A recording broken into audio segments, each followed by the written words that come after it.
How to use history panel and snapshots in Photoshop. That's what we're going to do in today's video. But first, make sure to like the video, subscribe to the channel, and write down below in the comment section any suggestion or question that you have.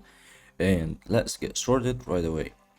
While editing any photo in Photoshop or applying any modification in it, each step that you apply or each action you do on the photo is saved in something called history panel. It's just like the clipboard of the keyboard where when you copy anything, it's saved to the clipboard so you can get to it later. Where is this history panel? It's normally by default in the upper right here on the right. Here with the curved arrow, you just click on it, and here is everything you did and every edit you did on this photo. You can rewind and undo any of the stuff you did here and go to any version of the photo. You can also delete anyone you want from here.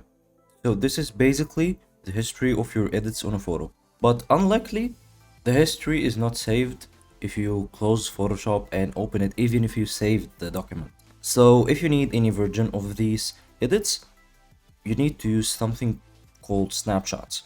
You gotta go to any version, and let's say this version, and click on the snapshots from the camera icon from here.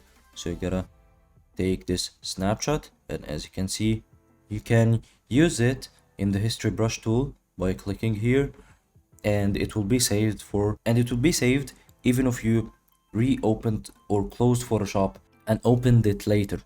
Hope you guys enjoyed the video. Don't forget to like the video, subscribe to the channel, and write down below in the comment section any suggestion or question that you have, and have a nice day.